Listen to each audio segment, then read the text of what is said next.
శ్రీ మాత్రే నమః. హలో అండి, welcome back to my channel. నేను ఒక మంచి వీడియోతో మీ ముందుకు వచ్చేసానండి. అదేంటంటే ఈ వీడియోలో నేను శ్రీ లలితా సహస్రనామ స్తోత్రాన్ని వినిపిస్తానండి. అయితే ఎందుకు అంటే చాలామందికి చదవడం రాకపోవచ్చు, మనం తెలియకుండానే చాలా తప్పులు చదువుతూ ఉంటామండి. అంటే ఒక పదాన్ని నామాన్ని ఏ నామాలు కలిపి చదవాలి, ఏ నామం విడదీసి చదవాలి, అలా తెలియకపోవడం వల్ల చాలా తప్పులు చదువుతూ ఉంటాం. మనకి తెలియదు అసలు తప్పులు చదువుతున్నామని. అలా కాకుండా తప్పులు లేకుండా నేర్పించాలనేది ఉద్దేశంతో ఈ వీడియో చేస్తున్నానండి. సో స్టార్ట్ చేసే ముందు ప్లీజ్ అండి వీడియో లైక్ చేసి స్టార్ట్ చేయండి. సో దట్ ఈ వీడియో చాలామందికి నేర్చుకోవాలి అనుకునే వాళ్ళకి చాలామంది దగ్గరికి వెళ్తున్నాము. ప్లీజ్ అండి. అయితే మనకి లలితా సహస్రనామాల్లో 3 అక్షర నామాలు ఉంటాయి, 5 అక్షరాల నామాలు ఉంటాయి, 16 అక్షర నామాలు ఒకే నామం ఉంటుందండి. సో మనము చూసుకొని చదవాలి, దీర్ఘం కూడా తీయకుండా చదవాలి. ఫర్ ఎగ్జాంపుల్ అష్టమి చంద్ర విభ్రాజ దళికలస్థలశోభిత అని ఉంటుంది, కానీ చాలామంది అష్టమి చంద్ర విభ్రాజ అని చదువుతారండి. సో అలా దీర్ఘం తీయకూడదు, ఆగకూడదు అన్నమాట. సో ఇలా కొన్ని ఉంటాయి, ఒకే నామం అది ఒకే నామం చదవాలి.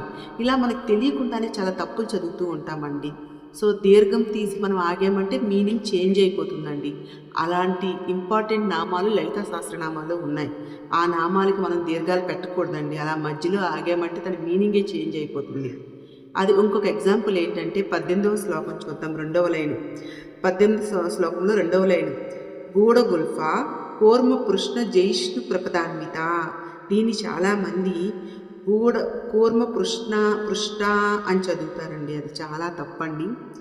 కూర్మ పృష్ట అని ఆగి దీర్ఘం తీశారంటే ఇక్కడ అర్థం ఏంటంటే అమ్మవారి పృష్ఠ భాగం అంటే వెనక భాగం ఎత్తుగా వంకరగా ఉందని వస్తుందండి.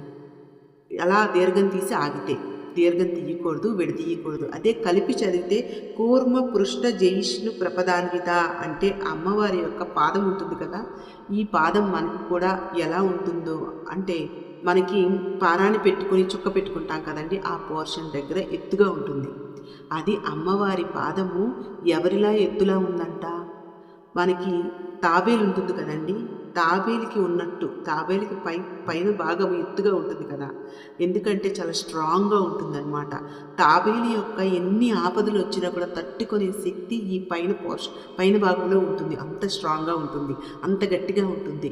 తన పూర్తి శరీరాన్ని అంతటినీ కూడా లోపలికి తీసుకొని దీని ద్వారా ప్రొటెక్ట్ అవుతుంది. మనందరికీ తెలిసింది కదా, అంత స్ట్రాంగ్గా ఉంటుంది అమ్మవారి పాదం అంటాం.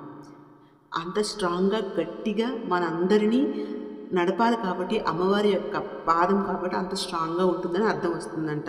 కూర్మ పృష్ణ జైష్ణు ప్రపదాన్విత అనాలండి. ఎక్కడైతే కూర్మ పృష్ఠ అంటారో అది పృష్ఠ భాగము వెనకాల భాగము ఎత్తుగా ఉంది అని ఒక రాంగుగా నిందించినట్టు అవుతుందండి. అమ్మవారిని లలితా సహస్రనామాలతో స్తుతించాలండి.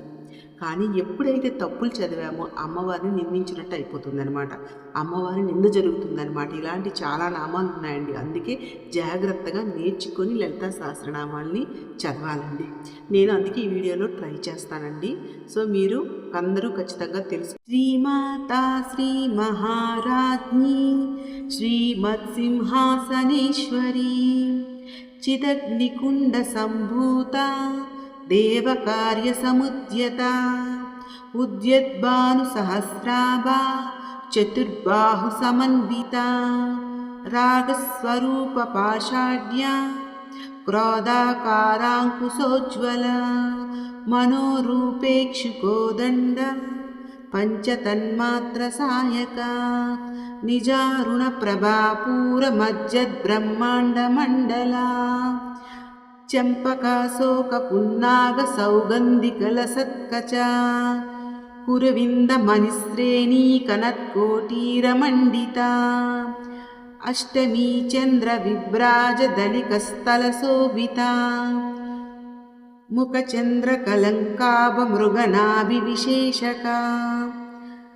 వదన స్మర మాంగళ్య గృహతోరణ చిల్లికా వక్త్రలక్ష్మీ పరీవాహ చలన్మీనాభలోచన నవచంపక పుష్పాభనాసాదండ విరాజిత తారాకాంతి తిరస్కారిణాసాభరణ బాసురా కదంబ మంజరీ క్లుప్త కర్ణపూర మనోహర ताटङ्कयुगलीभूततपनूरुपमण्डला पद्मरागशिलादर्शपरिभाविकपोलभू नवविद्रुमबिम्बश्रीनक्कारीरदनच्चदा शुद्धविद्याङ्कुराकारद्विजपङ्क्तिद्वयोज्ज्वला कर्पूरवीटिकामोदसमाकर्ष्य दिगन्तरा निजसल्लापमाधुर्यविनद्वत्सितकच्छपी मन्दस्मितप्रभापूरमज्जत्कामेशमानसा अनाकलितसादृश्यचुबुकश्रीविराजिता कामेशबद्धमाङ्गल्यसूत्रशोभितकन्दरा कनकाङ्गदकेयूरकमनीयभुजान्विता रत्नग्रैवेयचिन्ताकलोलमुक्ता फलान्विता कामेश्वरप्रेमरत्नमणिप्रतिपनस्तनी नाभ्यालवालरोमाली लताफलकुचद्वयी लक्ष्यरोमलताधारता समुन्नेयमध्यमा स्तनभारदलन्मध्यपट्टबन्धवलित्रया अरुणारुणकौस्तुम्भवस्त्रभास्वत्कटीतटी रत्नकिङ्किणिकारम्यरसनादामभूषिता कामे सज्ञातसौभाग्यमार्दवोर्द्वयान्विता माणिक्यमकुटाकारजानुद्वयविराजिता इन्द्रगोपपरिक्षिप्तस्मरतूनाभजङ्गिका गूढगुल्फा कूर्मपृष्ठजैष्णुप्रपदान्विता नगदीदिति सञ्चन्न नमज्जनतमो गुणा पदद्वयप्रभाजालपराकृतसरोरुहा सिञ्जानमणिमञ्जीरमण्डितश्रीपदाम्बुजा मरारीमन्दगमना महालावण्यसेवदिः सर्वारुणानवद्याङ्गी सर्वाभरणभूषिता शिवकामेश्वराङ्कस्ता शिवास्वादीनवल्लभा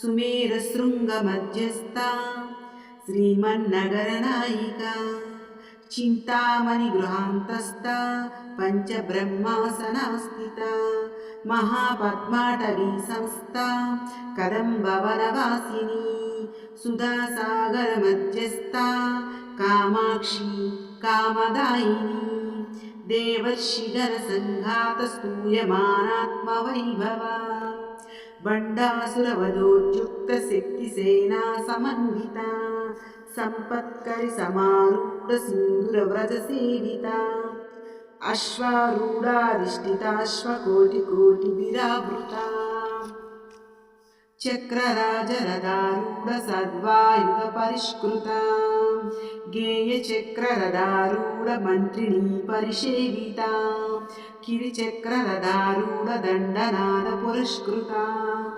ज्वालामालिनिकाक्षिप्तवह्निप्राकारमध्यगा बण्डसैन्यवधोद्युक्तशक्तिविक्रमहर्षिता नित्यापराक्रमाटोपनिरीक्षणसमुत्सका समुत्सुका बण्डपुत्रवधोद्युक्तबाला विक्रमनन्दिता मन्त्रिण्यम्बा विरचिता विषङ्गवदतोषिता विशुक्रप्राणहरणवाराही वीर्यनन्दिता कामेश्वरमुखालोककल्पितश्रीगणेश्वरा महागणेशनिर्भिन्नविघ्नयन्त्रप्रहर्षिता बण्डासुरेन्द्रनिर्मुक्तशस्त्रप्रत्यस्त्रवर्षिणी कराङ्गुलिनकोत्पन्ननारायणदशाकृतिः महापाशुपतास्त्राग्निनिर्दग्धासुरसैनिका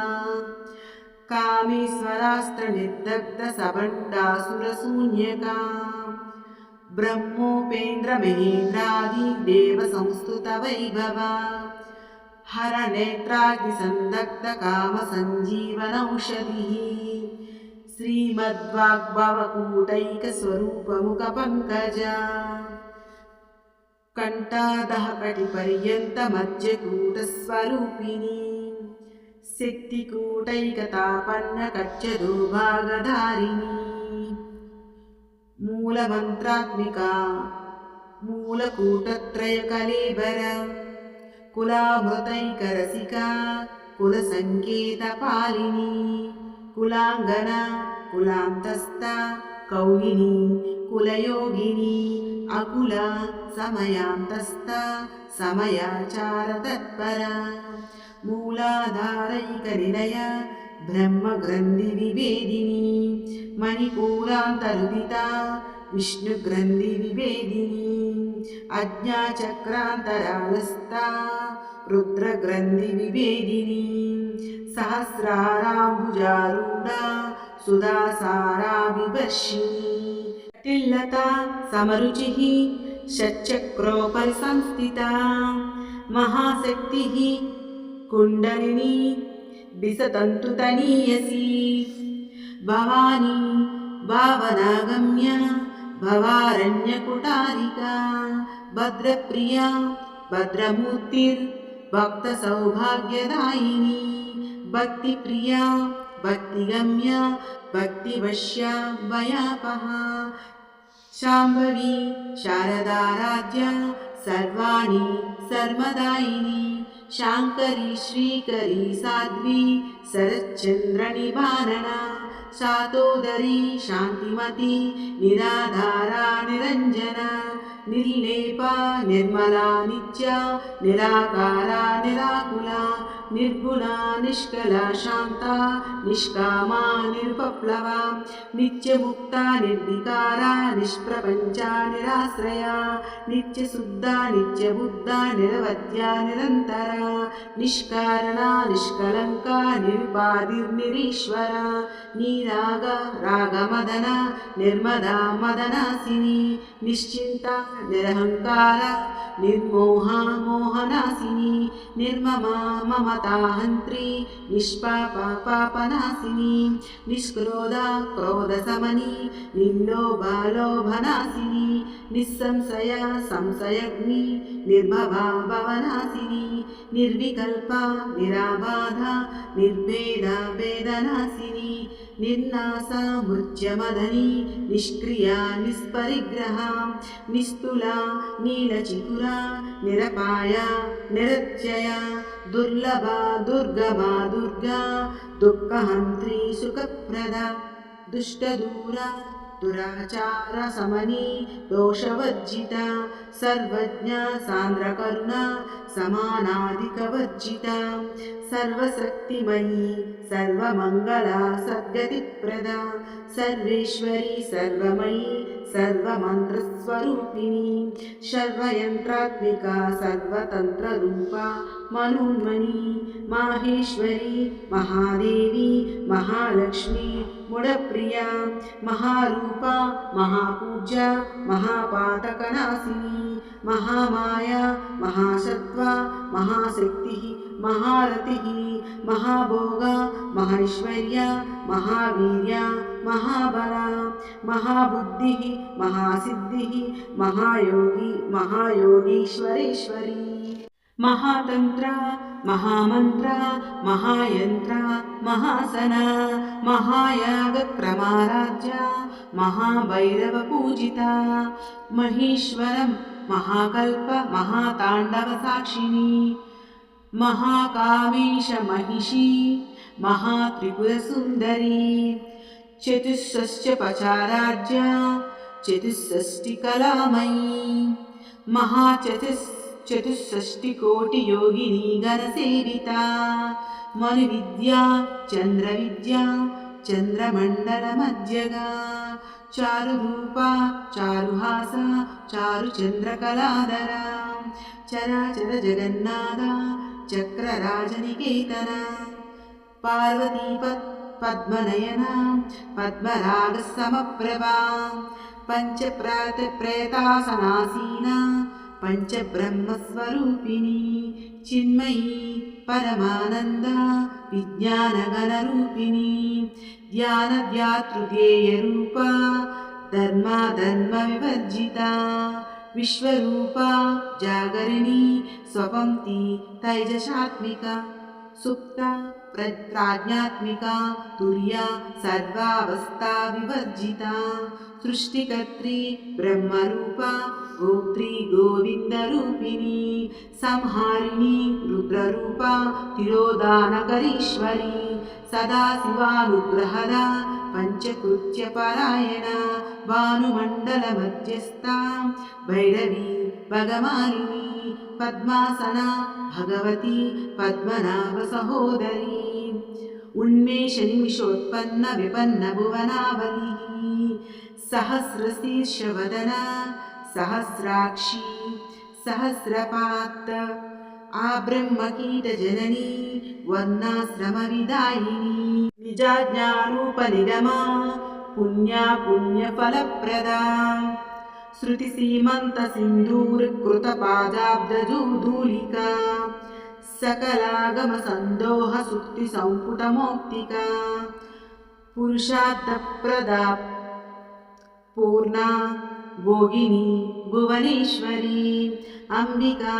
अनादिनिधना हरिब्रह्मेन्द्रसेविता नारायणी नादरूपा नामरूपविवर्जिता ह्रीङ्कारी ह्रीमती हृद्या हेयोपादेयवर्जिता राजराजार्चिता राज्ञी रम्या राजीवलोचना रञ्जनी रमणी रस्या रणत्किङ्किणीमेकला रमा राकेन्दुवदना रतिरूपा रतिप्रिया रक्षाकरी राक्षसग्नी रामा रमणलम्पटा काम्या कामकलारूपा कदम्बकुसुमप्रिया कल्याणी जगती कन्दा करुणारससागरा कलावती कलालापा कान्ता कादम्बरी प्रिया वरदा वामनयना वारुणी मदविह्वला विश्वादिका वेदवेद्या विन्ध्याचलनिवासिनी विधात्री वेदजननी विष्णुमाया विलासिनी क्षेत्रस्वरूपा क्षेत्रेसी क्षेत्रक्षेत्रज्ञपालिनी क्षयवृद्धिविनिर्मुक्ता क्षेत्रपालसमर्चिता विजया विमला वन्द्या वन्दारुजनवत्सला वाग्वादिनी वामकेशी वह्निमण्डलवासिनी भक्तिमत्कल्पलतिका पशुपाशविमोचनी संहृता शेषपाषण्डा सदाचारप्रवर्तिका तापत्रयाग्निसन्तप्तसमह्लादनचन्द्रिका तरुणी तापसाराध्या तनुमध्या तमोपहा चितिश्चितिः तत्पदलक्ष्याद्धा चिदेकरसरूपिणी स्वात्मानन्दलघीभूतब्रह्मध्यानन्दसन्ततिः परा प्रत्यक्तिरूपा पश्यन्ती परदेवता मध्यमा वैखरीरूपा भक्तमानसहंसिका कामेश्वरप्राणनाडी कृतज्ञा कामपूजिता शृङ्गाररससम्पूर्णा जया जालन्धरस्थिता ओड्यानपीठनिलया बिन्दुमण्डलवासिनी रहोयागक्रमाराध्या रहस्तत्पनतर्पिता सद्यः प्रसादिनी विश्वसाक्षिणी साक्षिवर्जिता षडङ्गदेवतायुक्ता षड्गुण्यपरिपूरिता नित्यक्लिन्ना निरुपमा निर्वाणसुखदायिनी नित्यषोडशिकारूपा श्रीकण्ठार्थशरीरिणी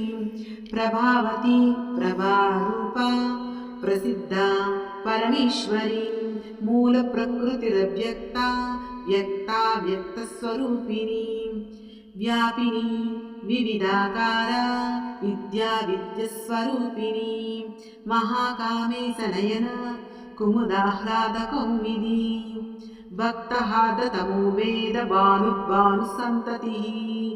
शिवदूती शिवाराध्या शिवमूर्ति शिवङ्करी शिवप्रिया शिवपरा शिष्टेष्टा शिष्टपूजिता अप्रमेया स्वप्रकाशा मनोवाचामगोचरा चिच्शक्तिः चेतनारूपा जडशक्तिः जडात्मिका गायत्री व्याहृति संध्या द्विजवृन्दनिषेविता तत्त्वासना तत्त्वमयी पञ्चकोशान्तरस्थिता निस्सीममहिमा नित्ययौवना मदशालिनी मदभूनितिरक्ताक्षी मदपाटलगण्डभूः चन्दनद्रवदिग्धाङ्गी चाम्पेयकुसुमप्रिया कुशला कोमलाकारा कुरुकुल्ला कुलेश्वरी कुलकुण्डालया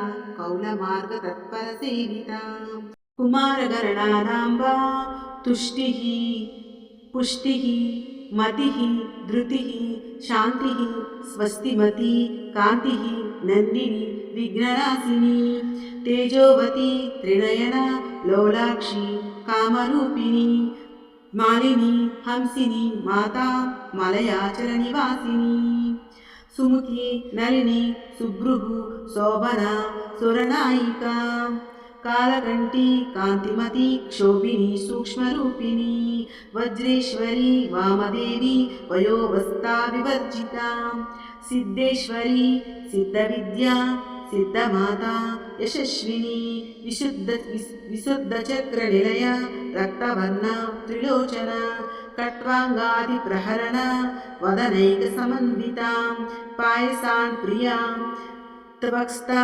पसिलोकभयङ्करी अमृतादिमहाशक्तिसंहृता डाकिनीश्वरी अनाहताब्जनिलया श्यामा वदनद्वया दंष्ट्रोज्ज्वला अक्षमालादिधरा रुधिरसंस्थिता कालरात्रादिशक्तौघुवृता स्निग्धौदनप्रिया महावीरेन्द्रवरदा राकिण्यम्बाश्वरूपिणी मणिपूराब्जनिलया वदनत्रयसंयुता वज्रादिकायुधोपेता डामर्यादिविरावृता रक्तवर्णा मांसनिष्ठा गुणान्नप्रीतमानसा समस्तभक्तसुखदा लाकिन्यम्बास्वरूपिणी स्वादिष्टानाम्बुजगदा चतुर्वक्त्रमनोहरा सोलाध्यायुधसम्पन्ना पीतवर्णा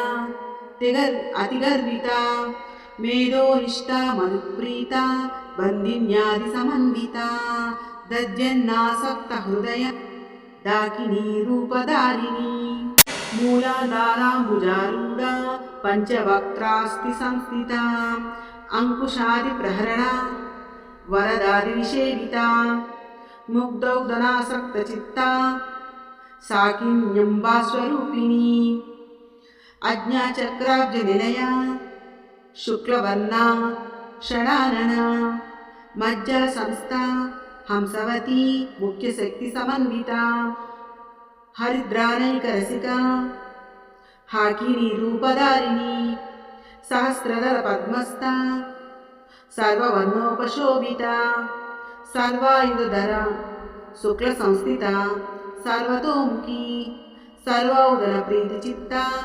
याकिन्यम्बास्वरूपिणी स्वाहा स्वदा मतिः मेधा श्रुतिः स्मृति रणुत्तमा पुण्यकीर्तिः पुण्यलभ्या पुण्यश्रवणकीर्तना पुलोमजार्चिता बन्धमोचनी बन्धुरालका विमर्शरूपिणी विद्या वियदादि जगत्प्रसूः सर्वव्याधिप्रशमनी सर्वमृत्युनिवारिणी अग्रगण्या अचिन्त्यरूपा कलिकल्मषनाशिनी कात्यायनी कालहन्त्री कमलाक्षनिषेविता ताम्बूलपूरितमुखी दाडिनी कुसुमप्रभा मृगाक्षी मोहिनी मुख्या मृडानी मित्ररूपिणी नित्यतृप्ता भक्तनिधिः नियन्त्री निखिलेश्वरी मैत्रादिवासनालभ्या महाप्रलयसाक्षिणी पराशक्तिः परानिष्ठा प्रज्ञानगणरूपिणी माद्वीपानालसा मत्ता मातृकावनरूपिणी महाकैलासनिलया मृणालमृदोर्लता महनीया दयामूर्तिः महासाम्राज्यशालिनी आत्मविद्या महाविद्या श्रीविद्या कामसेविता श्रीषोडशाक्षरी विद्या त्रिकूटा कामकोटिका कटाक्षकिङ्करीभूतकमलाकोटिसेविता स्थिरस्थिता चन्द्रनिभा फालस्तेन्द्रधनुप्रभा हृदयस्था रविप्रख्या त्रिकोणान्तरदीपिका दाक्षायणी दैत्यहन्त्री दक्षयज्ञविनाशिनी दरान्दोलितदीर्घाक्षी दरहासोज्ज्वलन्मुखी गुरुमूर्तिः गुणनिधिः गोमाता गुहजन्मभूः देवेशी दण्डनीतिस्था दहराकाशरूपिणी प्रतिपन्मुख्यराकान्ततिथिमण्डलपूजिता कलात्मिका कलानादा काव्यालापविनोदिनी सचामरदमावाणी सव्यदक्षिणसेविता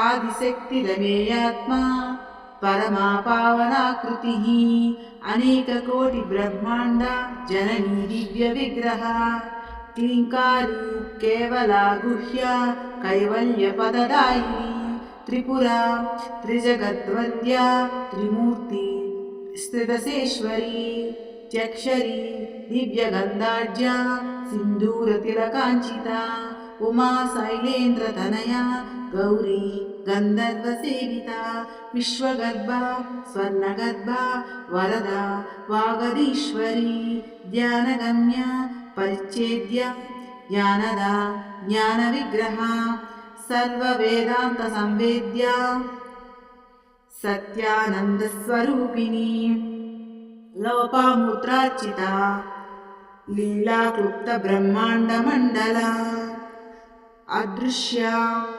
दृश्यरहिता विज्ञात्री वेद्यवर्जिता योगिनी योगदा योग्या योगानन्दा युगन्धर इच्छाशक्ति ज्ञानशक्ति क्रियाशक्तिस्वरूपिणी सर्वाधारा सुप्रतिष्ठा सरसद्रूपधारिणी अष्टमूर्तिः अजाजैत्री लोकयात्राविदायिनी एकाकिनी भूमरूपा निर्द्वैता द्वैतवर्जिता अन्नदा वसुधा वृद्धा ब्रह्मात्मैक्यस्वरूपिणी बृहती ब्राह्मणी ब्राह्मी ब्रह्मानन्दा बलिप्रिया भाषारूपा बृहत्सेना भावाभावविवर्जिता सुखाराज्या शुभकरी शोभना सुलभागतिः राजराजेश्वरी राज्यदायिनी राज्यवल्लभा राजकृपा राजपीठा निवेशितरिजाश्रिताः राज्यलक्ष्मीः कोसनादा चतुरङ्गबलेश्वरी साम्राज्यदायिनी सत्यसन्धा सागरमेखला दीक्षिता दैत्यशमनी सर्वलोकवसङ्करी सर्वदात्री सावित्री सच्चिदानन्दरूपिणी देशकालपरिच्छिन्ना सर्वगा सर्वमोहिनी सरस्वती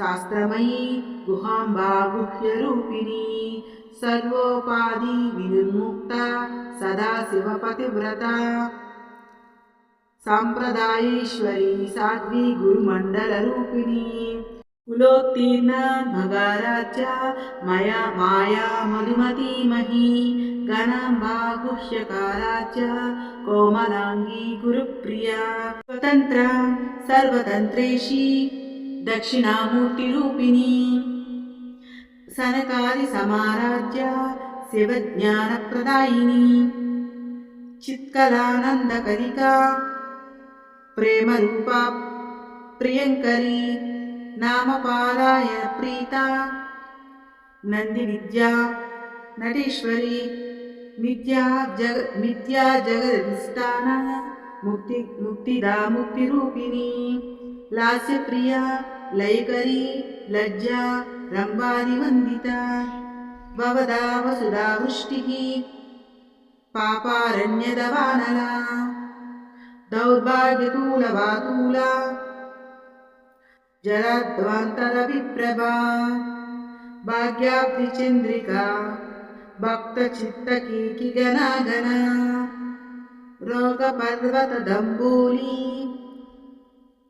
रोगपर्वतदम्बूलिः मृत्युदारुकुटारिका महेश्वरी महाकाली महाग्रासा महासना अपर्णा चण्डिका चण्डमुण्डा सुरनिषूदिनी क्षरक्षरात्मिका सर्वलोकेशी विश्वधारिणी त्रिवर्गदात्री सुभगा त्रयम्बिका त्रिगुणात्मिका स्वर्गापवर्गदा शुद्धा जपा पुष्पनिवाकृतिः ओजोवती द्युतिधरा यज्ञरूपा प्रियव्रता दुराराध्या दुरादर्शा पाटली कुसुमप्रिया महती मेरुनिलया मन्दारकुसुमप्रिया वीराराध्या वीराड्रूपा विरजा विश्वतोमुखी प्रत्यग्रूपा पराकासा प्राणदा प्राणरूपिणी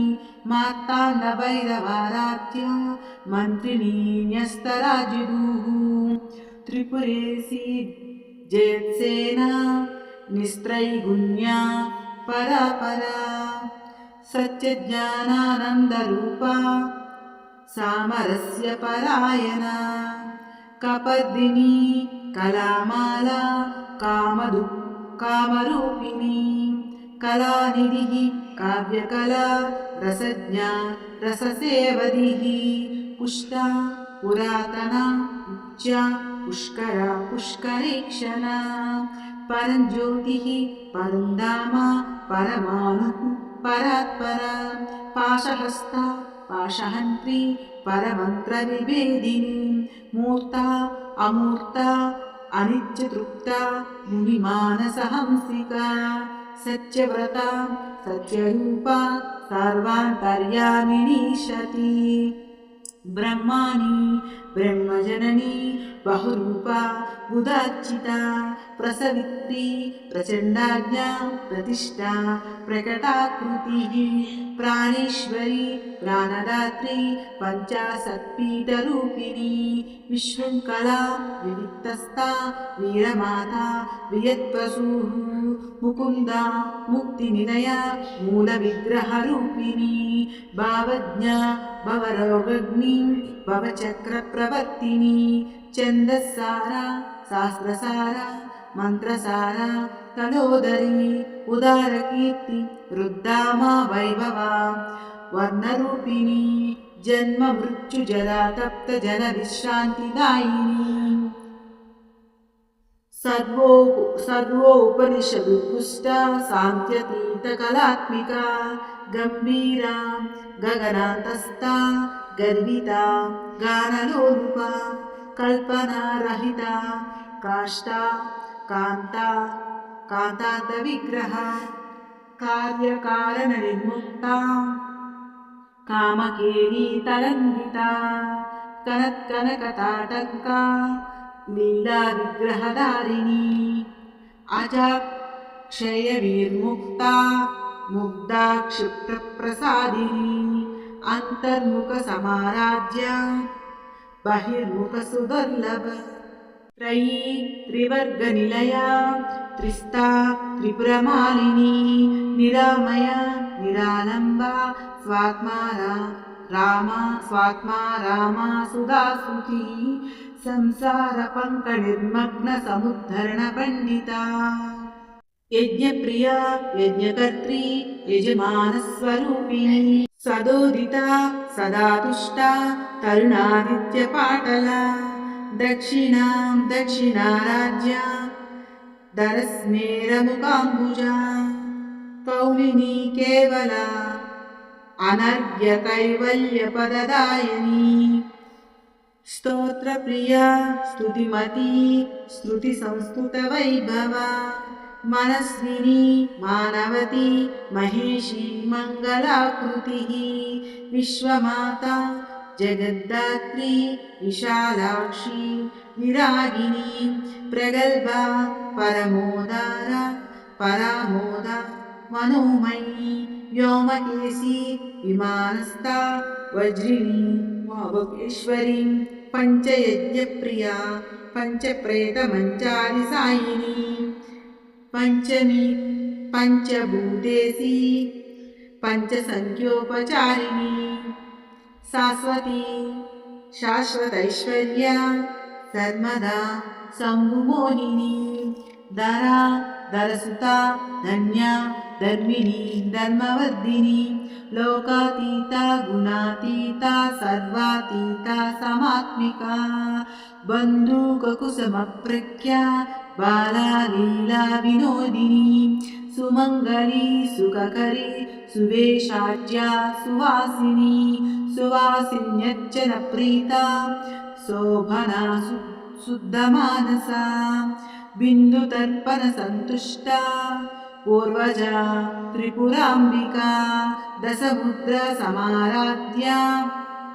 त्रिपुरा श्रीवशङ्करी ज्ञानमुद्रा ज्ञानगम्या ज्ञानज्ञेयस्वरूपिणी योनिमुद्रा त्रिकण्डेशी त्रिगुणाम्बा त्रिगुणाम्बा त्रिकोणगा अनगा अद्भुतचारित्रा वाञ्छितार्थप्रदायिनी अभ्यसातिशयज्ञाता षडद्वातीतरूपिणी अव्याजकरुणामूर्तिः अज्ञानध्वान्तदीपिका आबालगोपविदिता सर्वानुल्लङ्घ्य शासना श्रीचक्रराजनिलया श्रीमत्त्रिपुरसुन्दरी श्रीशिवा शिवशक्तैक्यरूपिणी ललिताम्बिका एवं श्रीललितादेव्या नाम्नां सहस्रकं जगुः